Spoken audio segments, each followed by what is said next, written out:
to the Curious Kid podcast. I'm super excited about this episode because we get to talk about something that we really haven't talked about since season 1 of the podcast. We get to talk about dinosaurs today.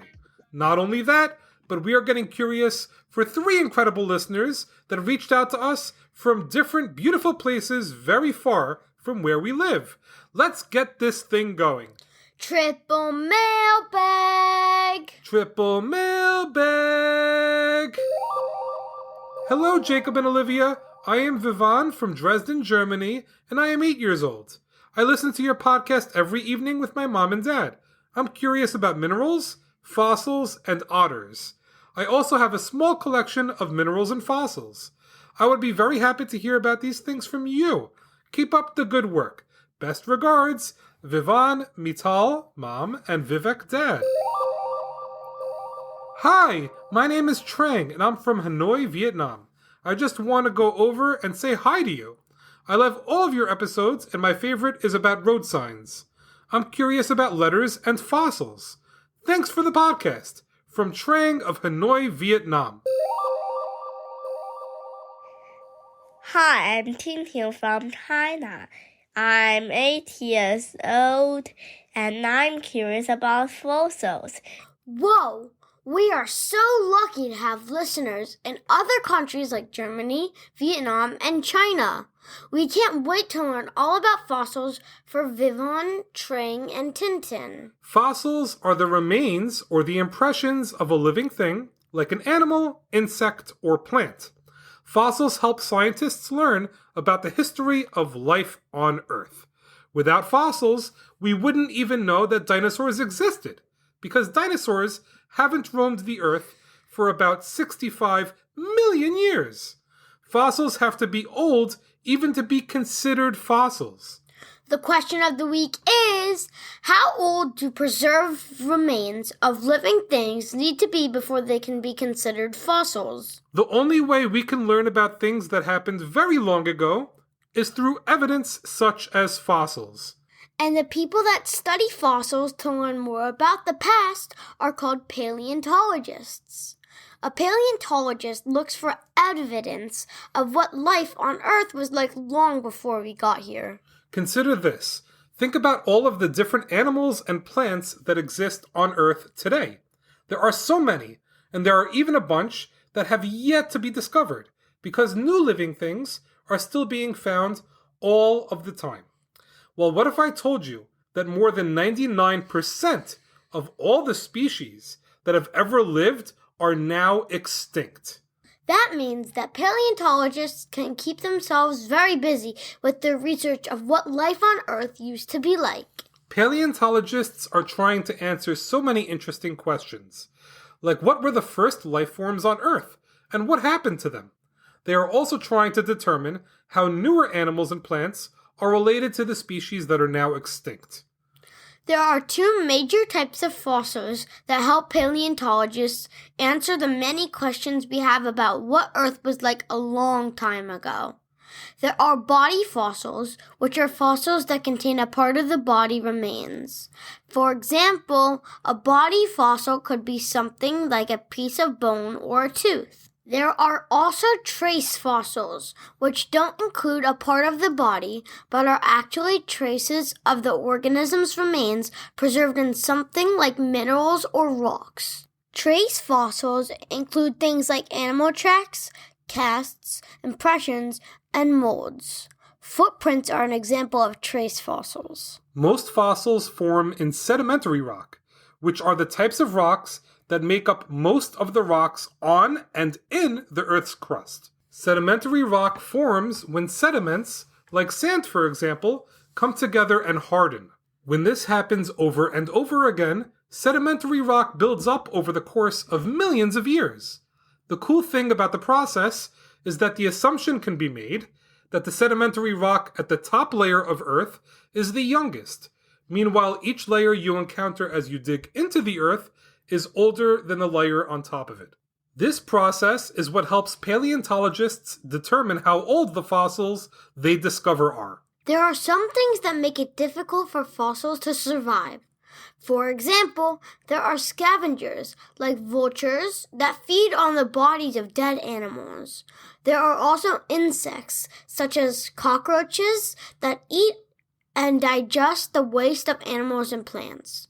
Environmental factors can also destroy fossils, like extreme weather and erosion. Most dinosaur skeletons have been preserved thanks to sedimentary rock. For example, after a dinosaur died in a place with a lot of moving sediment, like a lake, the sediment buried the dinosaur, keeping it protected from factors like weather and insects that might break the body down. At some point, the organic parts of the dinosaur, like blood cells or fat, would eventually break down, leaving only inorganic parts that are more sturdy, like bone. Over lots of time, like millions of years, the sediment around the dinosaur bones becomes sedimentary rock, which helps protect and preserve the bones. Some fossils are discovered by paleontologists, but occasionally someone might stumble upon fossils without even looking for them. One of the most amazing examples of this happened about 10 miles from where we live, in the town of Haddonfield, New Jersey. That's where, all the way back in 1858, which was 165 years ago, a dinosaur skeleton was discovered. It was the first nearly complete dinosaur skeleton to be found anywhere in the world. It was also the first dinosaur skeleton to be mounted and displayed anywhere in the world.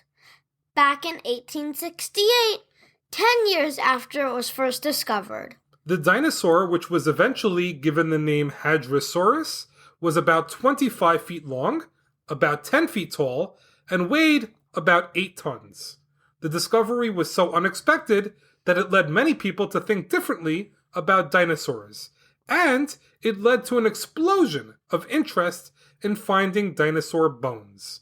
The Hadrosaurus lived 70 to 100 million years ago, and it was an herbivore, so it was a vegetarian. In 1991, the Hadrosaurus officially became the New Jersey state dinosaur. What took so long? The discovery of the Hadrosaurus was amazing, but there are so many other incredible fossil discoveries that have taken place more recently. Bones found in 2008 suggest that there used to be parrots that were about 3 feet tall. The massive parrots, which lived around 16 to 19 million years ago, have also earned the nickname Squawkazilla because they are so unusually large.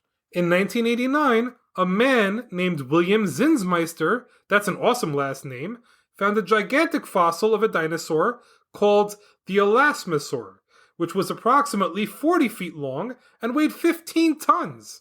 He found the fossil on Seymour Island in the Antarctic. For that reason, it was very hard to excavate or gather up the entire fossil.